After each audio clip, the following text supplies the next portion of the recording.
Cerita mempersembahkan Sabda Pandita Ratu.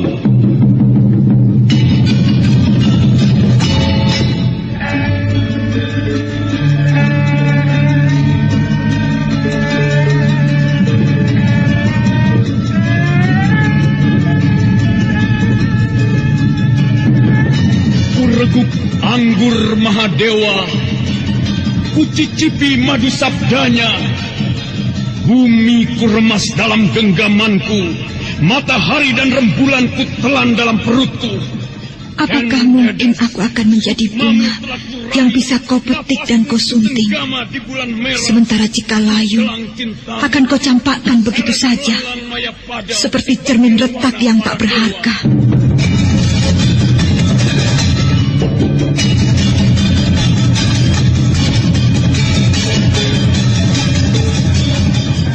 Sabda Pandita Ratu, sebuah kisah penuh dilema, tragedi cinta anak manusia, perebutan tahta, mabuk harta dan duniawi, serta silaunya kehormatan, di mana keangkara murkaan merajalela karena dendam yang membara.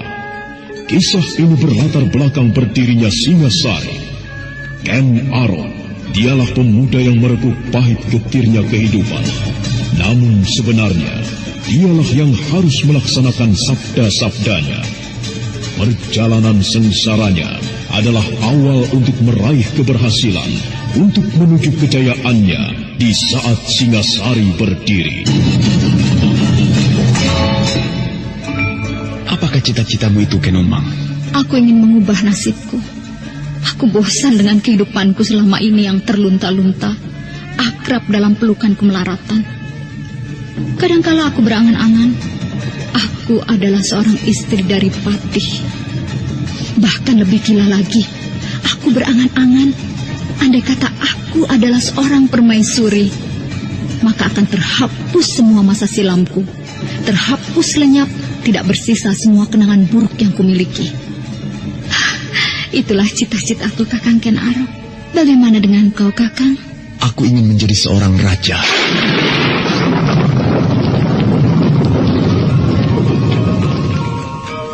Sabda Pandita Ratu.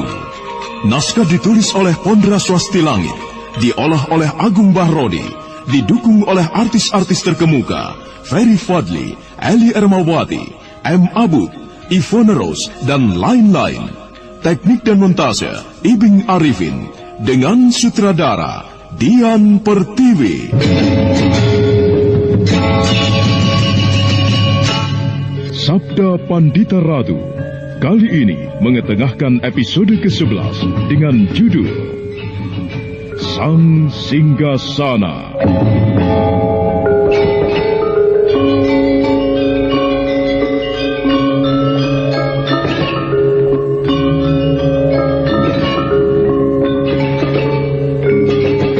Dalam seri ke-325 ini dengan para pemain M. Abud sebagai Ken Arok, Nanang sebagai Diposari, Heri Stiono sebagai Kertajaya, Idris Apandi sebagai Yuda Paksa, Aris sebagai Pragolapati, Jumali sebagai Senopati Pandan Arum, Kris Urspon sebagai Rudro Bondo, dan Asdi Suhastra, pengantar cerita.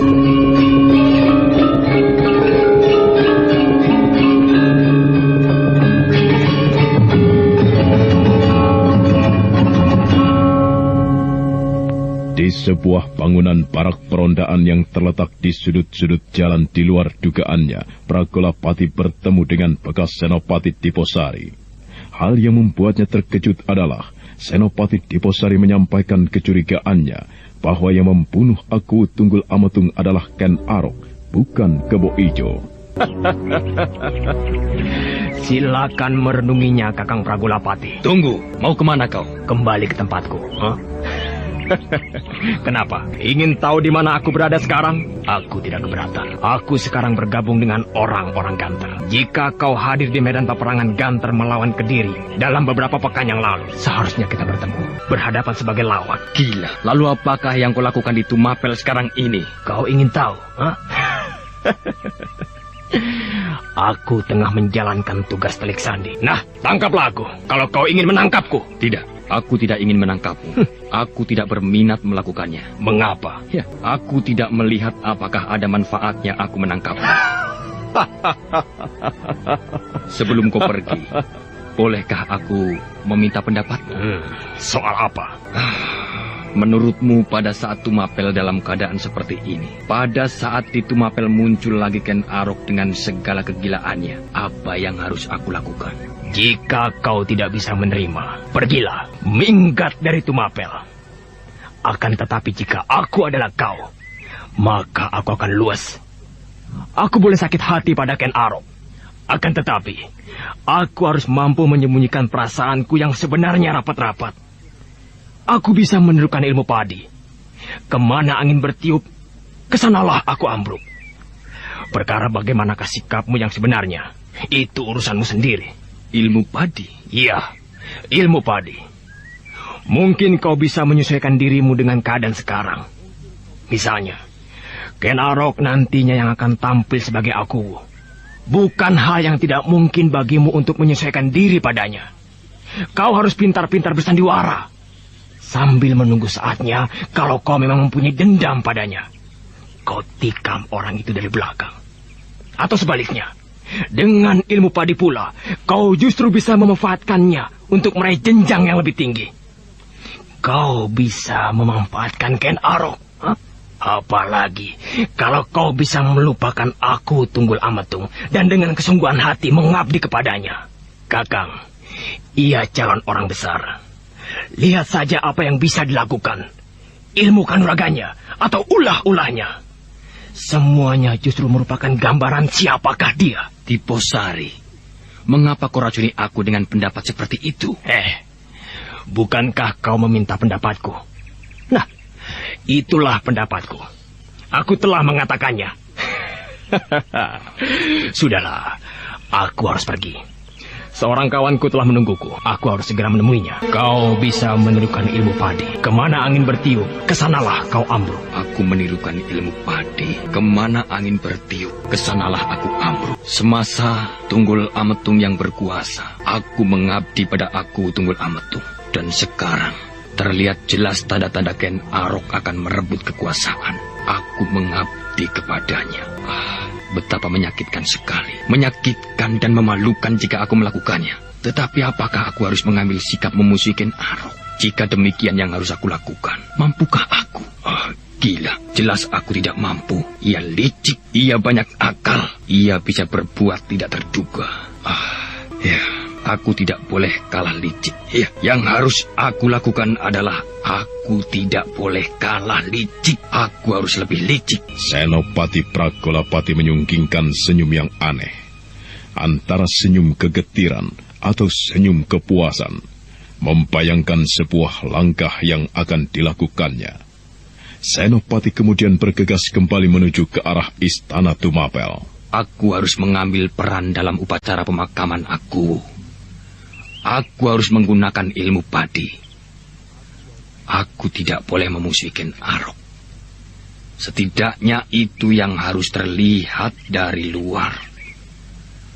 Aku harus hati-hati pula, agar tidak menemui nasib buruk seperti Kepo Ijo.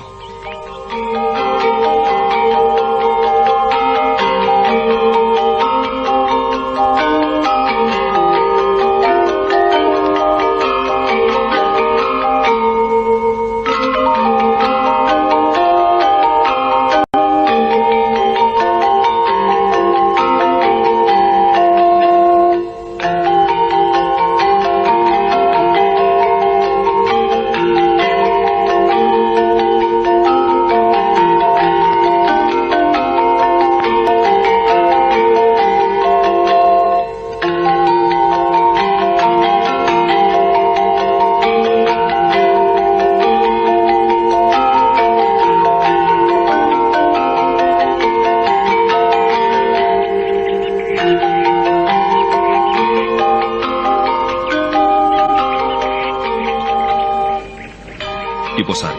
Iya. Sebenarnya apakah yang kau bicarakan ketika menemui orang itu? Aku hanya bermaksud melecehkannya, Tuan. Puas rasanya sekarang. Dan seperti yang aku duga, Pragolapati tidak mempunyai sisa kekuatan sedikit pun. Mestinya ia menangkapku. Ternyata hal itu tidak dilakukannya. Justru ia meminta pendapatku. Apakah yang harus dia lakukan? Ken Arok memang gila. Orang yang tidak waras. Aku tidak habis pikir membayangkan akan seperti apa jadinya Tumapel di dalam genggamannya. Ya, aku masih terbayang kepada kematian Macan Kroda hanya oleh karena persoalan yang sangat sederhana. Karena Ken Umang. Ya, jika orang itu menjadi orang pertama di Tumapel, lalu apa jadinya? Tuan Rudrobondo, aku pikir justru itulah kelebihannya. Ia benar-benar tangkas terengginas, berbuat tidak ragu-ragu. Ciri-ciri yang harus dimiliki oleh seorang calon raja. Calon raja? Sebenarnya, aku kurang mempercayai hal itu. Paling tidak, Tuan Rangga Lampitan justru mempercayainya. Bahkan sekarang telah menugaskan pada kita berdua untuk memata-matai apa yang dilakukannya. Sebaiknya kita justru jangan berdebat sendiri, Tuan Rudrobondo. Marilah kita melihat kelanjutan upacara itu dari dekat.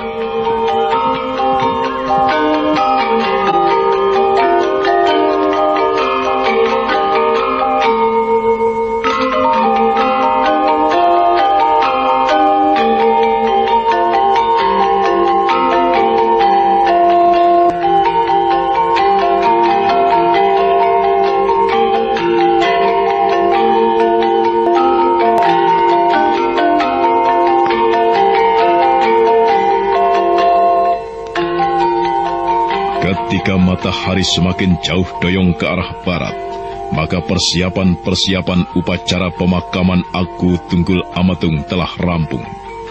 Dengan kepandaiannya, Senopati Pragolapati memanfaatkan benar-benar apa yang dikatakan Diposari untuk menggunakan ilmu padi. Senopati bahkan terlihat tanpa canggung berbicara dengan Ken Arok di sebuah sudut pendopo. Ken Arok, Bagaimana Pragolapati? aku pikir ada sesuatu yang tidak pada tempatnya. Aku tidak tahu apakah kau sudah mempertimbangkan. Soal apa? Kau tidak mengirim orang pergi ke Kediri melaporkan apa yang terjadi di sini.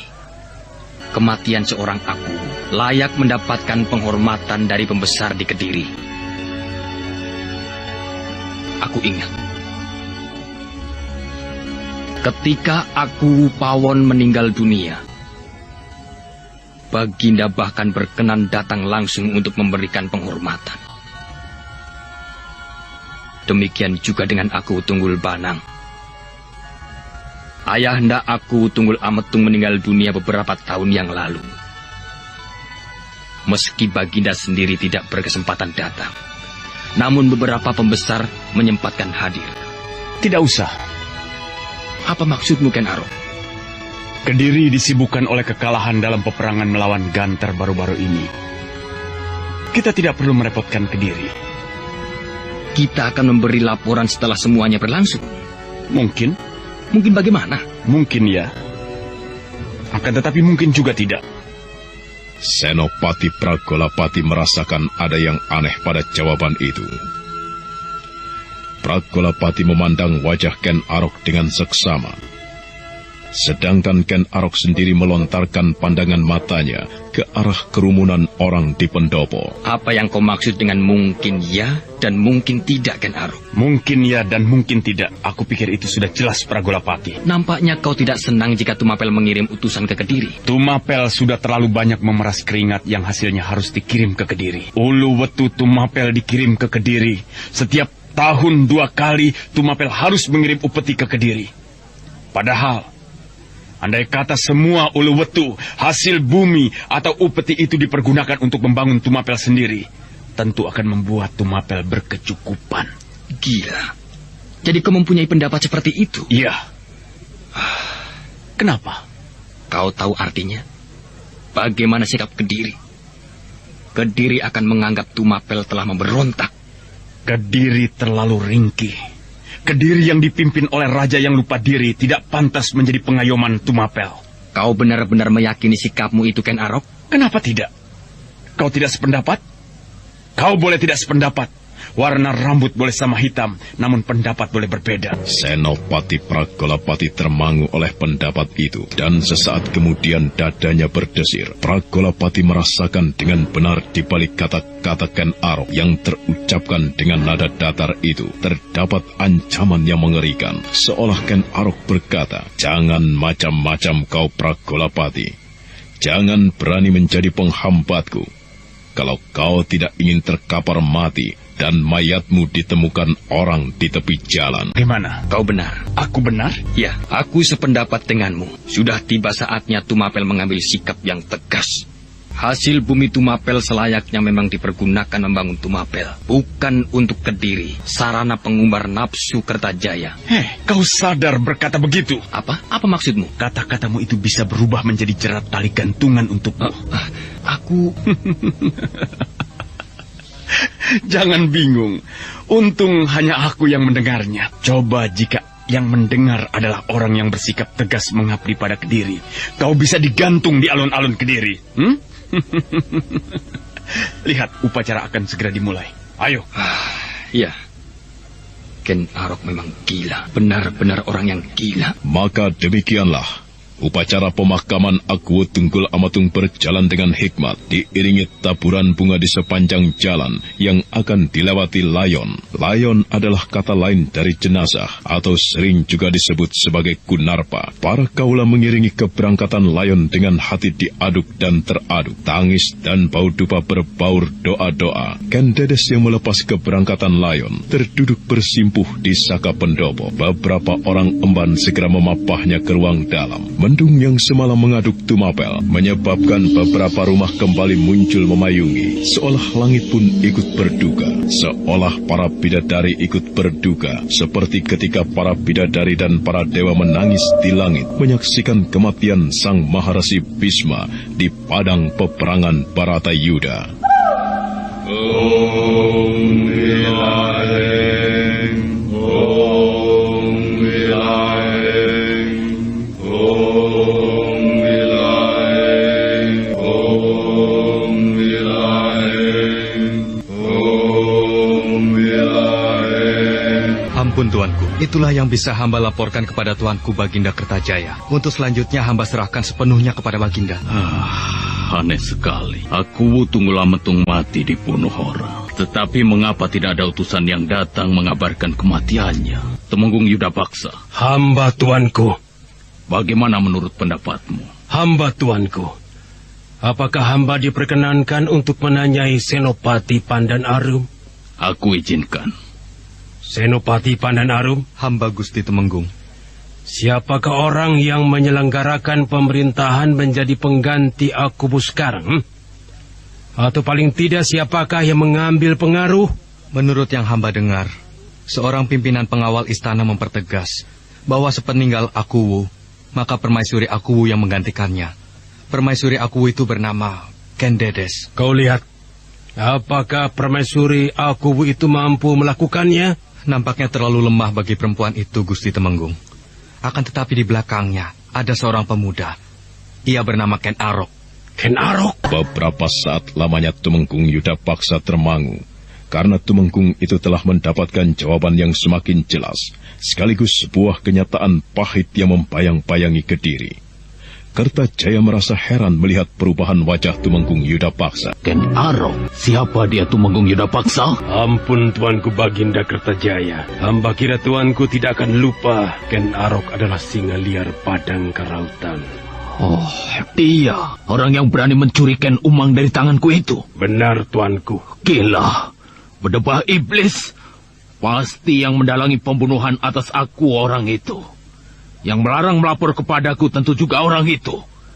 Ia berani melecehkan Kertajaya. Jika sekarang ia di Tumapel dan berperan banyak di sana, berarti Tumapel telah berontak dari Kediri Yudapaksa. Hamba tuanku. Kirim utusan ke Tumapel untuk mengetahui peristiwa yang sebenarnya. Dan seret orang yang bernama Ken Arok itu ke hadapanku.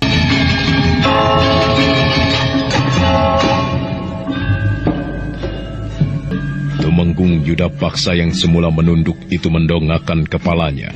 Dadanya berdesir. Dia merasa tidak senang berurusan dengan Ken Arok. Kalau bisa justru tidak berurusan dengan orang itu. Namun perintah telah jatuh dari tangan Baginda Kertajaya. Perintah raja tidak mungkin ditolak. Tuan Putri. Ada apa, Emban? Tuan Ken Arok mengajukan permohonan untuk menghadap. Sampaikan kepadanya, aku belum bisa menerimanya. Akan tetapi telah 3 kali ini Tuan Ken Arok mengajukan permohonan untuk menghadap Tuan Putri. Hamba akan kesulitan menyampaikan kepadanya.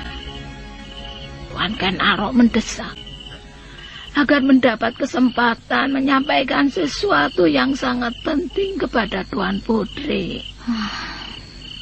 Baiklah, persilahkan Ken Arok untuk menungguku di ruang jene. Aku akan menerimanya di sana. Ken Arok telah menunggu di ruang jene. Jene berarti kuning. Ruangan itu disebut ruangan jene karena dindingnya berwarna kuning. Beberapa saat lamanya Ken Arok menunggu.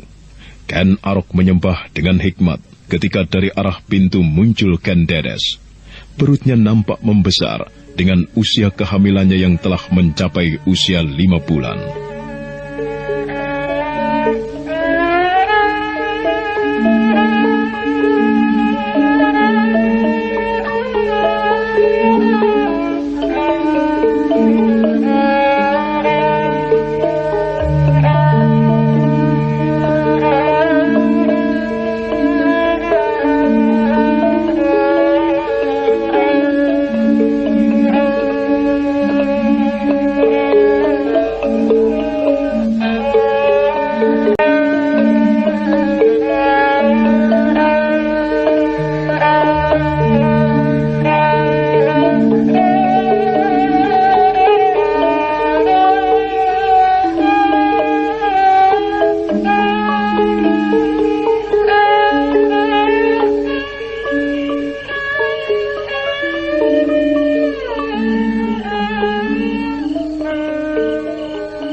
Apa yang akan kau bicarakan denganku, Ken Arok?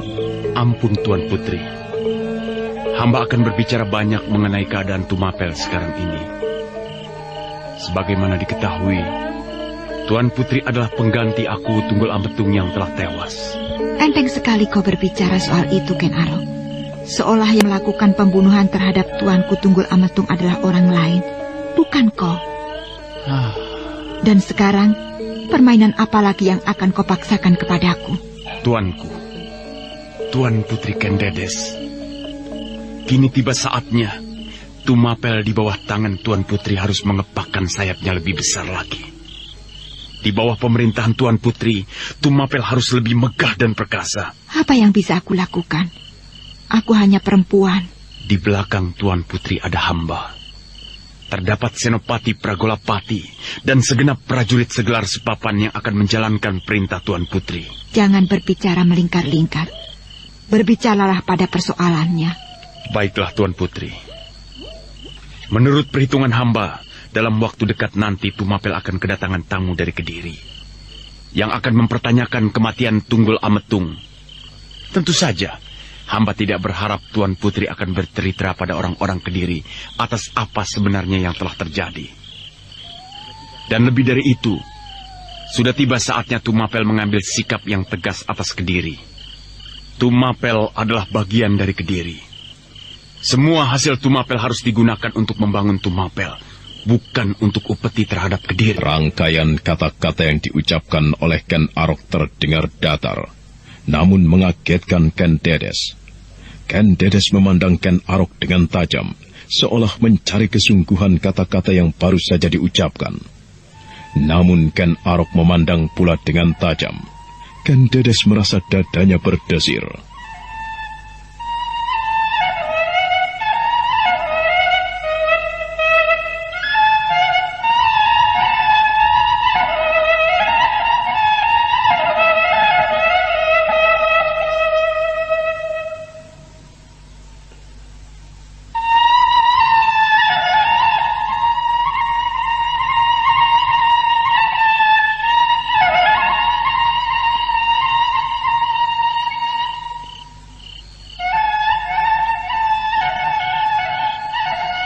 Gila kau, Ken Arok.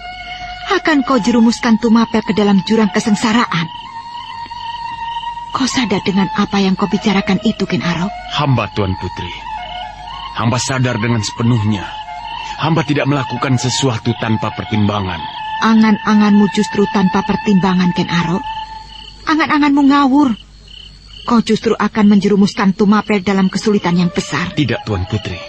Hamba tidak menjerumuskan Tumapel dalam sebuah kesulitan. Akan tetapi, hamba justru bermaksud mengangkat Tumapel untuk nantinya akan menjadi sebuah negara yang besar. Apa yang kau angankan adalah sebuah pemberontakan. Benar. Sudah tiba saatnya Tumapel berontak terhadap Kediri. Mumpung pada saat ini Kediri sedang lemah karena menghadapi Ganter. Sudah tiba saatnya Tumapel bangkit dan tidak menjadi reh-rehan Kediri. Angan-anganmu geladrah, Ken Arok. Benar, Tuan Putri. Angan-angan hamba memang melambung tinggi. Hamba tidak keberatan untuk menceritakan kepada Tuan Putri bagaimanakah angan-angan hamba itu jika Tuan Putri tidak keberatan. Angan-angan hamba mula-mula adalah mengawini Tuan Putri yang pada saat ini telah menjanda. Kemudian, dengan sendirinya hamba akan menjadi Aku Tumapel, menggantikan Aku Tunggul Ametung yang telah meninggal akibat perbuatan Kebo Ijo yang tidak tahu diri itu. Sebenarnya yang hamba inginkan bukan saja Tumapel, akan tetapi wilayah yang jauh lebih besar dari Kediri. Sebuah negara yang besar di tanah Jawa ini, yang melampaui kebesaran Kediri. Akan tetapi, hamba membutuhkan Tumapel sebagai pancatan, sebagai batu loncatan untuk meraih Kediri. Itulah sebabnya hamba mohon agar Tuan Putri membantu hamba. Tuan Putri harus menyerahkan Tumapel pada genggaman hamba. Tuan Putri harus menjadi permaisuri hamba. Dengan sendirinya, hamba mendapatkan wewenang yang tidak terbatas. Kelak, Tuan Putri menjadi permaisuri yang besar, dan hamba berjanji, anak yang akan lahir dari rahim Tuan Putri akan hamba angkat menjadi Pangeran Pati. Ken Dedes terpaku di tempat duduknya, sulit menerjemahkan apa makna yang tersirat dari tatapan matanya. Lamat-lamat terbayang kembali peristiwa malam itu ketika langit pijar oleh petir yang menggelegar sampai jauh di sudut-sudut kota, bahkan sampai di ujung wilayah Tumapel. Dan Ken Arok dengan keris telanjang telah membunuh Aku Tunggul Ametung. Saudara pendengar, untuk mengetahui jawabannya, ikutilah kelanjutan kisah ini dalam seri berikutnya. Sampai jumpa.